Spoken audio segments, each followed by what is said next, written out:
Hello everyone, here we will discuss about difference between provision and contingent liabilities. क्योंकि ये दो ऐसे terms हैं जिनके बारे में कई बार कन्फ्यूजन हो जाती है। So here we will discuss about that. First difference is provision is a present liability of a uncertain amount which can be measured reliably by using a substantial degree of estimation. Provision क्या होता है कि हमने पता है कि हमें estimate है कि हमारी आगे जाके ये लायबिलिटी इनकर होगी, तो हम उसके लिए पहले से प्रोविजन बना के रखते हैं। दैट मीन्स कि हम उसके लिए पहले से ही कुछ अमाउंट को है वो साइड पर रखते हैं ताकि आगे जाके हमें उस लायबिलिटी को हम फुलफ़िल कर सकें। पर जो कॉन्टीजेंट लायबिलिटी होती है वो एक डिपेंड करती है, जैसे हमने उसके मीनिंग में देखा कि वो एक फ्यूचर इवेंट अगर होगा या नहीं होगा उसके ऊपर डिपेंड करती है। तो हम उसका एक एस्टिमेट नहीं लगा सकते वो हमें फ्यूचर में होगी भी या नहीं। A provision meets the recognition criteria, contingent liability fails to meet the same. कि प्रोविजन में जो होता है एक रिकॉग्निशन क्राइटेरिया होता है कि हम रिकॉग्नाइज कर सकते हैं कि इस फील्ड में या इस आइटम के कारण हमें आगे जाके लायबिलिटी हो सकती है। बट कॉन्टीजेंट लायबिलिटी में हम ऐसा कुछ एस्टिमेट नहीं कर सकते। Third difference is provision is recognised when an enterprise has a present obligation arising from past events, outflow of resources is probable. Second is reliable estimate can be made of the amount of the obligation. जो हमने contingent liability के meaning में देखे थे दो features जिसको हम estimate नहीं कर सकते कि हमारा कोई प्रेजेंट ऑब्लिगेशन था या पास्ट का इवेंट था। कहने का मतलब ये कि पास्ट में कुछ इवेंट्स हुए थे वो हमारा कोई प्रेजेंट ऑब्लिगेशन है उसके कारण, तो हमें यहाँ पर पता है कि हमने पास्ट में ऐसे कुछ हमारा साथ इवेंट हुआ था, बिजनेस में ऐसा कुछ इवेंट हुआ तो उसके कारण प्रेजेंट में ये हमारी ऑब्लिगेशन अराइज होगी। तो हमें पता लग जाता है कि हमारे जो है आउटफ्लो होंगे रिसोर्सेज, और एक रिलायबल एस्टिमेट भी हम यहाँ पे लगा सकते हैं कितनी अमाउंट तक का हमें प्रोविज़न बनाना है।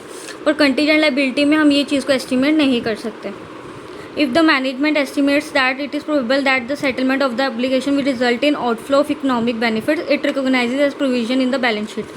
कि जब बिजनेस देखता है, मैनेजमेंट जो उसकी देखती है कि हाँ अब ये चीज़ हुई थी पास्ट में और अब आगे जाके ये लायबिलिटी हमारे सामने आके खड़ी हो सकती है, तो हम उसके लिए पहले से प्रोविज़न बना लेते हैं कि हाँ हमें अब फ्यूचर में जाके इतना पैसा पे करना पड़ेगा, पेमेंट करनी पड़ेगी, तो उसके लिए हम पहले से प्रिपेयर कर लेते हैं, प्रोविज़न बना लेते हैं, तो हम उस प्रोविज़न को बैलेंस शीट में रिकॉग्नाइज कर लेते हैं। और कंटीजेंट लायबिलिटी में क्या होता है, if the management estimates that it is less likely that an economic benefit will outflow the firm to settle the obligation, it discloses the obligation as a contingent liability. यहाँ पर जो economic benefit का term use किया हुआ है यहाँ पर मतलब है कि मनी या जो हमारे कैश होता है, बैंक होता है, कि जो चीज़ जिससे हमें इकोनॉमिक बेनिफिट मिलता है वो अगर हम आगे जाके लायबिलिटी को पे करेंगे हमारे इकोनॉमिक बेनिफिट्स जाएंगे, आउटफ्लो होगा उनका, इसलिए यहाँ पर ये टर्म यूज़ करी गई है।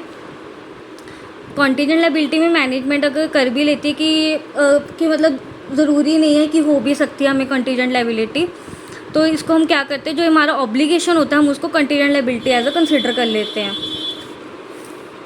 एक जैसे यहाँ पर हमें एग्ज़ाम्पल हम यहाँ पर डिस्कस कर सकते हैं कि जैसे एक कोई बिज़नेस था, उसने कोई टैक्स का इवेजन किया था कि कोई टाइमली उसने अपनी टैक्स की रिटर्न नहीं भरी या ऐसा कुछ इवेजन हुआ था, तो बट बिज़नेस बट हमारा उस बेस के ऊपर हमारा एक लीगल सूट चल रहा है, लॉ सूट चल रहा है हमारा केस और कोर्ट में, तो अब भी डिपेंड करता है कि अब हमारे आगे जाके हमें पे करना पड़ेगा कि नहीं। अगर तो मैनेजमेंट ये एस्टिमेट करिए या उसको लग रहा है कि हाँ हो सकता है कि हमें पेमेंट करनी पड़ जाए, कि मे बी कि हमारी गलती है, हमने इवेजन नहीं करा, तो उस टाइम पे मैनेजमेंट क्या करेगी, वो पहले से उसको पता है कि सपोज़ कर लो हमें फ़ाइन लगेगा, सपोज़ कर लो हमें 2 लाख का फ़ाइन लगेगा, तो क्या करेगा, या हमें आगे जाके पेमेंट करनी पड़ सकती है वो टैक्स की, तो क्या करेगा उतनी अमाउंट की पहले से ही प्रोविज़न बना लेगा।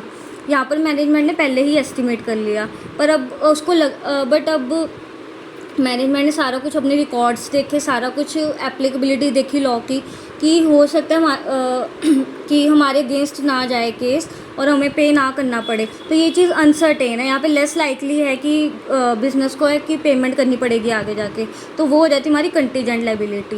प्रोविज़न का हमें पहले अंदाज़ा होता है कि हाँ ये हो सकती है लायबिलिटी, तो हम उसके लिए पहले से प्रिपेयर रह रहे हैं और प्रोविज़न बना रहे हैं। बट कंटीजेंट लायबिलिटी का हम पहले एस्टिमेट नहीं कर सकते कि वो होगी भी या नहीं, इसलिए हम उसको उस ऑब्लिगेशन को as a contingent liability consider करते हैं। That's all about the difference between provision and contingent liability. Thank you.